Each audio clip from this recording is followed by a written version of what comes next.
অদিতি, কে তুমি? আরে আমি আমি বিবেক। আমি বুঝতে পারছি না, কি বলছো তুমি? আমি কি তোমায় চিনি? তুমি সত্যি আমাকে চিনতে পারছো না? ওকে, বাট তুমি এখানে কিভাবে? 3 বছর হয়ে গেছে, তুমি তো... আমি আমি কি? এক সেকেন্ড, উঠো উঠো, তাড়াতাড়ি উঠো। কেউ দেখার আগে যেতে হবে এখান থেকে তাড়াতাড়ি।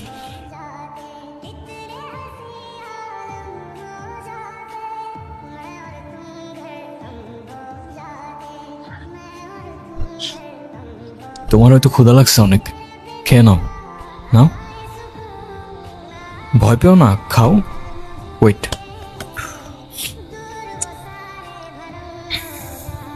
এবার ঠিক আছে? তোমার কি আসলেই কিছু মনে পড়ছে না? বিশ্বাস করো, আমি অনেক চেষ্টা করছি, কিছুই মনে করতে পারতেছি না।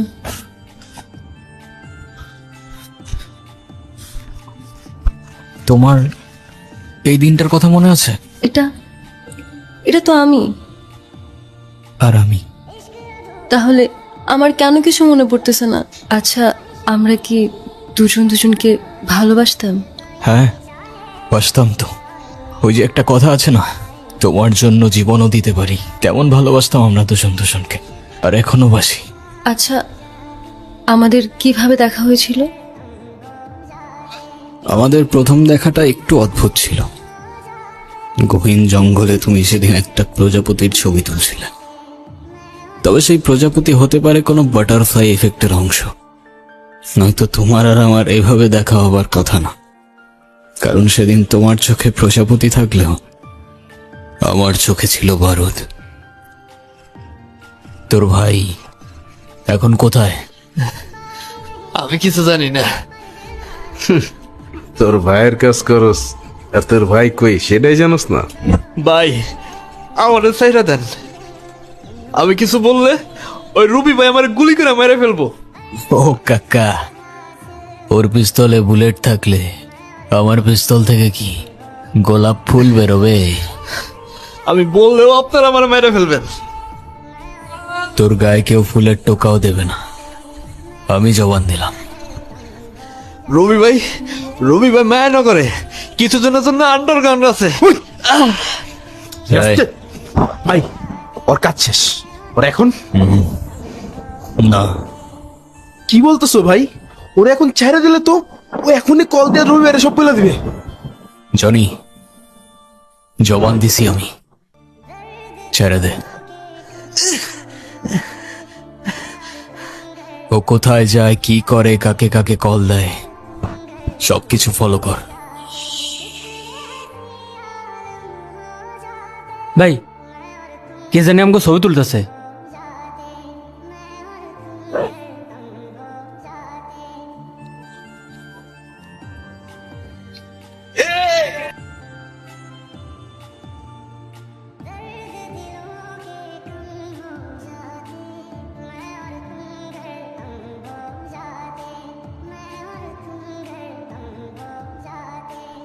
ভাই পাইছো? না, এদিকে নাই, তোরা সামনে গিয়ে খোঁজ।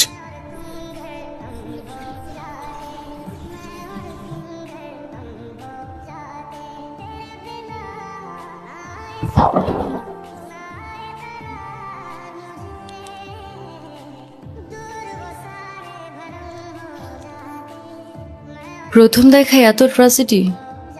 তুমি আমাদের স্টোরি বলতেছো নাকি কোনো সিনেমার গল্প? আইডিয়াটা খারাপ না, টু বি অনেস্ট। এই গল্পে সিনেমা বানালে সুপার হিট হবে, নো ডাউট। আচ্ছা, তারপর তারপর কি হলো? এখন আর না, আজকে অনেক ট্র্যাজেডি আছে, কালকে লাভ স্টোরি শোনাবো। তুমি এখন রেস্ট করো, আমি সোফায় ঘুমাচ্ছি। আর হ্যাঁ, যাই হোক না কেন আমাকে না বলে কোথাও যাবা না, ওকে? ওকে।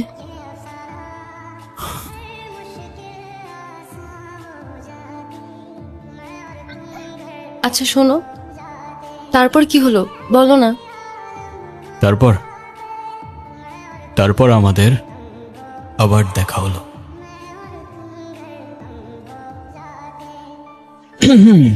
কি গতকাল কতগুলা কল দিলাম, ধরো নাই কেন?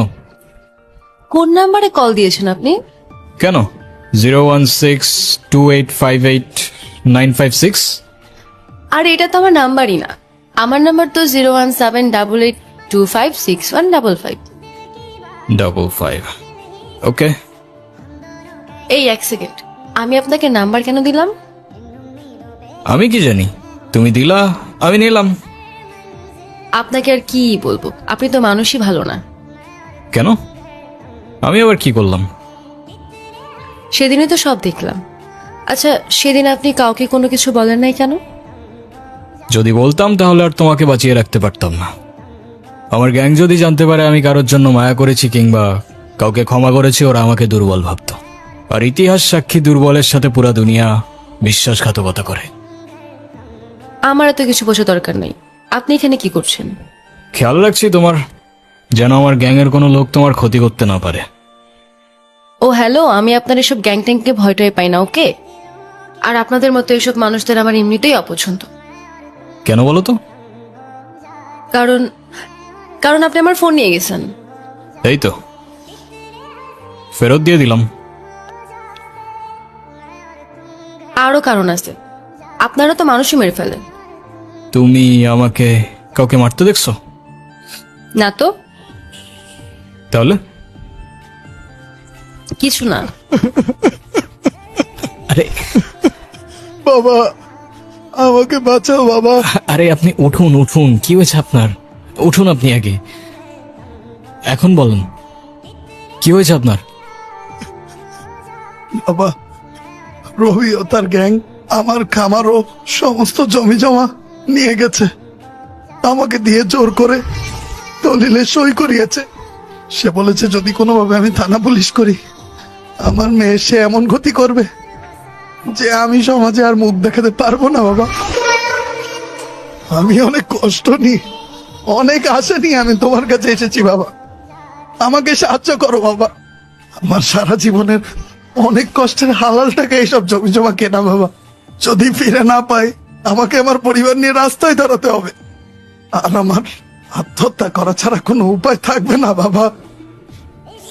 আপনি চিন্তা করবেন না, যেটা আপনার সেটা আপনি অবশ্যই ফেরত পাবেন। আমরা আছি, আপনি ভয় পাবেন না। এখন আপনি বাড়িতে যান, আমি দেখছি কি করা যায়। ঠিক আছে বাবা। তুমি আবার কোথায় যাচ্ছ? লোকটাকে অযথা মিথ্যা আশ্বাস না দিলেও পারতেন। আর আমার তো মনে হয় এসবের সাথে আপনার গ্যাংই জড়িত আছে। মানে? কিছু না।